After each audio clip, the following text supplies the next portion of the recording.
അപ്പോൾ ഞാനിന്ന് വന്നിരിക്കുന്നത് ബേബി ഗേൾ എന്ന് പറയുന്നത്, അതായത് സർവ്വമായ എന്ന് പറയുന്ന നിവിൻ പോളിയുടെ സിനിമയ്ക്ക് ശേഷം നിവിൻ പോളിയുടെ പുതിയതായിട്ട് വരാൻ പോകുന്ന സിനിമയാണ് ബേബി ഗേൾ. സോ അപ്പോൾ അതിൻ്റെ ഒരു ട്രെയിലർ ഇന്ന് റിലീസായിരിക്കുവാണ്. സോ അപ്പോൾ അതിൻ്റെ ഒരു കുഞ്ഞു റിയാക്ഷനുമായിട്ടാണ് ഞാനിന്ന് വന്നിരിക്കുന്നത്. സോ അപ്പം എപ്പോഴും പറയുന്ന പോലെ തന്നെ നമ്മുടെ ഈ ചാനലുകൾ നിങ്ങൾ പല ആളുകളും ആദ്യമായിട്ട് കാണുന്ന ആൾക്കാരുണ്ടോ, അങ്ങനെയാണ് നമ്മുടെ ചാനൽ ഒന്ന് സബ്സ്ക്രൈബ് ചെയ്താൽ നമ്മൾ അപ്ലോഡ് ചെയ്യുന്ന പുതിയ പുതിയ ഇൻഫോർമേറ്റീവ് ആയിട്ടുള്ളതും സിനിമാ മേഖലയിലുള്ള ന്യൂസുകളും ട്രെയിലർ റിയാക്ഷൻസ്, മൂവി റിവ്യൂസ് ഇതൊക്കെ നിങ്ങളുടെ അടുത്തേക്ക് എത്തുന്നതായിരിക്കും. സോ നമ്മളിന്ന് സപ്പോർട്ട് ചെയ്യുന്ന കാര്യം ഒന്ന് പരിഗണിക്കണേ. അതേപോലെ തന്നെ തൊട്ടടുത്തൊരു ബെല്ലൈക്കൺ ഉണ്ട്, അതും കൂടെ എനേബിൾ ചെയ്ത് വെച്ചാൽ നമ്മൾ ചെയ്യുന്ന എല്ലാ വീഡിയോസും അപ്പോൾ തന്നെ നിങ്ങളുടെ അടുത്തേക്ക് എത്തുള്ളൂ. സോ അതും കൂടെ ഒന്ന് എല്ലാവരും ശ്രദ്ധിക്കണേ. പിന്നെ എപ്പോഴും പറയുന്നൊരു കാര്യമാണ്, നമ്മുടെ ഈ വീഡിയോ നിങ്ങൾക്ക് ഇഷ്ടപ്പെടുവാണെങ്കിൽ ഈ വീഡിയോ ലൈക്ക് ചെയ്യുക. അതേപോലെ തന്നെ നിങ്ങളുടെ അഭിപ്രായം എന്താണെന്ന് കമൻറ്റ് ബോക്സ് വഴി ഒന്ന് രേഖപ്പെടുത്തുന്ന കാര്യമാണ്. അതും കൂടെ ഒന്ന് ക്വിക്കായിട്ട് പറഞ്ഞു നോക്കട്ടെ. അപ്പോൾ എന്തായാലും നമുക്ക് സിനിമയുടെ കാര്യത്തിലേക്ക് വരാം. അപ്പോൾ ഈ സിനിമയുടെ ട്രെയിലർ റിലീസായിരിക്കുവാണ്. ഇതിൻ്റെ ഡയറക്ടർ വന്നിരിക്കുന്ന അരുൺ വർമ്മയാണ്. റൈറ്റേഴ്സായിട്ട് വന്നിരിക്കുന്ന ബോബി ആൻഡ് സഞ്ജയ് ആണ്.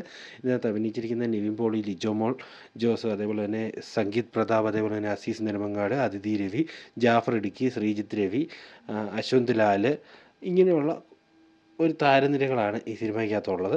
അപ്പോൾ അതേപോലെ തന്നെ പ്രൊഡ്യൂസർ വന്നിരിക്കുന്ന ലെസ്റ്റിൻ സ്റ്റീഫനാണ്. നമുക്കറിയാം ഒത്തിരി ഹിറ്റ് സിനിമകൾ നമുക്ക് തന്നൊരു പ്രൊഡ്യൂസറാണ്. സോ അപ്പം ലെസ്റ്റിൻ സ്റ്റീഫനാണ് ഇതിൻ്റെ പ്രൊഡ്യൂസർ വന്നിരിക്കുന്നത്. അതേപോലെ തന്നെ എക്സിക്യൂട്ടീവ് പ്രൊഡ്യൂസറായിട്ട് വന്നിരിക്കുന്നത് സന്തോഷ് പന്തളമാണ്. സോ അപ്പം നമുക്ക് എന്തായാലും ട്രെയിലറിലേക്ക് പോകാം. ഞാൻ ഈ ട്രെയിലർ ഇതുവരെ കണ്ടില്ല. അപ്പം ജസ്റ്റ് നമുക്ക് എല്ലാവർക്കും ഒന്നിച്ച് കാണാം എങ്ങനെയുണ്ടെന്ന്, എന്നിട്ട് നമുക്ക് വിലയിരുത്താം. സോ അപ്പം നമുക്ക് ആദ്യമേ ട്രെയിലറിലേക്ക് പോകാം. എന്തായാലും നിവിൻ പോളിയുടെ ഒരു തിരിച്ചുവരവ് നമ്മളെല്ലാവരും കണ്ടു. 100 കോടി കഴിഞ്ഞ് സർവ്വമായ മുന്നോട്ട് കുതിച്ചുകൊണ്ടിരിക്കുകയാണ്. അപ്പോൾ അത്രയും ഹിറ്റായിട്ടൊരു സിനിമ ഓടുന്ന സമയത്ത് വരുന്ന അടുത്ത സിനിമയാണ്. സോ അതുകൊണ്ട് തന്നെ എന്താവും എന്നുള്ളത് നമ്മുടെ എക്സ്പെക്റ്റേഷൻ അത്രയും വലുതാണ്. അപ്പോൾ എന്തായാലും നമുക്ക് കാത്തിരുന്ന് തന്നെ കാണാം ഇതെങ്ങനെയാണ് എന്താണെന്നുള്ളത്. ഇപ്പം നമുക്ക് എന്തായാലും ട്രെയിലർ നോക്കാം. ട്രെയിലർ എങ്ങനെയുണ്ടെന്ന് നമുക്കൊന്ന് വിലയിരുത്തിയിട്ട് വരാം. സോ അപ്പം കൂടുതലെല്ലാം നമ്മൾ ട്രെയിലർ കണ്ടതിന് ശേഷം നമുക്ക് ഡീറ്റെയിൽ ആയിട്ട് തന്നെ സംസാരിക്കാം. Lestin Stephen presence. സാർ ഇവിടെ അർജന്റ് സിറ്റുവേഷനാണ്, പക്ഷെ ഞങ്ങൾക്ക് മാത്രമായിട്ട് ഇവിടെ ഒന്നും ചെയ്യാൻ പറ്റില്ല. ഞാനാരാ? ഞാൻ അവിടുത്തെ അറ്റൻഡറാണ് സാർ. എന്റെ മോന്റെ കുഞ്ഞാ സാറേ. മൊബൈൽ ഇമ്മീഡിയറ്റ് ആയിട്ട് റൂട്ടിലേക്ക് വരിക. എമർജൻസി ആയിട്ട് വെഹിക്കിൾ ചെക്കിംഗ് നടത്തുക. ആർക്കും വേണ്ടാത്താന്ന് പറഞ്ഞ പൊയ്ക്കോട്ടെ നിൽക്കാൻ പറ്റില്ല. നിനക്ക് പറ്റിയാലും എനിക്ക് പറ്റില്ല. കുഞ്ഞാ? ഏത് കുഞ്ഞ്? അതിനെപ്പറ്റി സംസാരിക്കണ്ട. അങ്ങനെ സംസാരിക്കായിരുന്നു വേണ്ടെന്ന്. ലോകം മുഴുവൻ എന്നെ കുറ്റപ്പെടുത്തിക്കൊണ്ടിരിക്കുക. എനിക്കിനി എല്ലാ വഴിയും നോക്കണം. കൊച്ചല്ല സാറേ, ഒന്ന് കരഞ്ഞാൽ നമ്മളെടുത്ത് അതിനെ ചേർത്ത് പിടിക്കില്ലേ?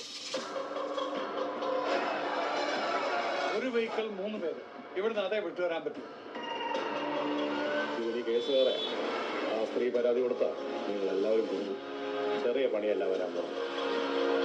ആ ഹോസ്പിറ്റലിൽ നിന്ന് ഇറങ്ങാൻ പോയ റൂട്ട് കുറച്ച് വളഞ്ഞ വഴിയാണ് സാർ. പുള്ളിയുടെ കുക്ഷപ്പേട്ട് ഹോസ്പിറ്റലിൽ അറ്റൻഡറാണ്. ആദ്യം ഗൗരീശപ്പെട്ട നെടുമങ്ങാട് റൂട്ടിലേക്ക് പോയി. വീട്ടിൽ പോകാൻ തോന്നിയില്ല. അവിടെ നിന്ന് അവൻ തിരിച്ച് പേരൂർ കട ടവറിൽ കയറി. അത് ഞാനൊരു വെള്ളം കുടിക്കാൻ വേണ്ടി കയറുന്നു സാർ. ഇപ്പോൾ വീണ്ടും മൂവിംഗ് ആണ്. അറ്റ് പ്രസന്റ് വെള്ളയമ്പലം ടവറിന് കീഴാണ്. ഒരുതരം ബാക്ക് ആൻഡ് ഫോർത്ത് പോലെ. ആ കുഞ്ഞിനെല്ലാം പറ്റി നിങ്ങൾ എന്നെ പിടിച്ച് ജയിലിടും. ആ നിങ്ങളുടെ കാര്യം. അവന്റെ കവാടമൊക്കെ കൊടുക്കണം സാറേ. പോലീസ് നിങ്ങളെ പ്രതിസ്ഥാനത്താക്കുമെന്ന്. അസീസ് നെടുമങ്ങാടിൻ്റെ ഒരു നല്ല സ്ട്രോങ് ആയിട്ടുള്ള ഒരു കഥാപാത്രം ഉണ്ടെന്ന് തോന്നുന്നു കേട്ടോ. ചളി കോമഡി പറയുന്ന ആ ഒരു നിലവാരം വിട്ടിട്ട് നല്ലൊരു സ്ട്രോങ് ആയിട്ടുള്ളൊരു പോലീസിൻ്റെ വേഷം. അതേപോലെ തന്നെ എനിക്കത് കണ്ട സമയത്ത് നിവിൻ പോളി അത്യാവശ്യം ഒരു സീരിയസ് കൈൻഡ് ഓഫ് നേച്ചറിലുള്ള ഒരു കഥാപാത്രമാണ്. നിങ്ങൾ എത്ര പേര് കണ്ടു എന്ന് എനിക്കറിയത്തില്ല. ഹോട്ട്സ്റ്റാറിനകത്ത് ഫാർമ എന്ന് പറഞ്ഞൊരു സീരീസ് വന്നായിരുന്നു. അപ്പം പേഴ്സണലി എനിക്കിഷ്ടപ്പെട്ടോ എന്ന് ചോദിച്ചാൽ ഒരു ആവറേജ് നിലവാരം പുലർത്തുന്നൊരു സീരീസായിരുന്നു. അപ്പം ഏകദേശം അതിനോടൊരു സിമിലർ കൈൻഡ് ഓഫ്, അതിനകത്ത് ആളൊരു മെഡിക്കൽ റെപ്പായിട്ടാണ്, ഇതിനകത്തൊരു അറ്റൻഡറായിട്ടാണ്. സോ അപ്പോൾ അതുകൊണ്ട് തന്നെ അങ്ങനെയുള്ള കുറച്ച് കാര്യങ്ങളും എല്ലാം ഡിസ്കസ് ചെയ്യുന്നൊരു സിനിമയാണെന്ന് തോന്നുന്നു. ശരിയാണോ?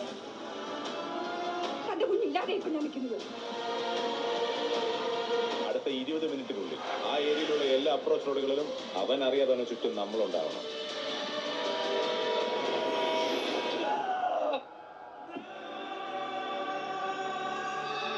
അതുമാത്രം പറഞ്ഞില്ലല്ലോ. എന്ത് കുഞ്ഞാ?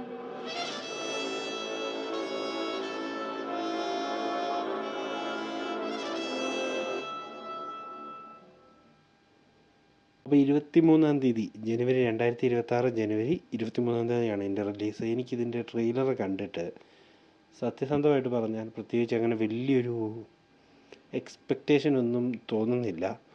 ഒരു സാധാ സിനിമ അതേപോലെയാണ് എനിക്ക് പേഴ്സണലി ഫീൽ ചെയ്യുന്നത്. സോ ഇപ്പോൾ നിങ്ങൾക്ക് മറ്റൊരു അനുഭവം ഇത് കാണുമ്പോൾ തോന്നുന്നുണ്ടാവും.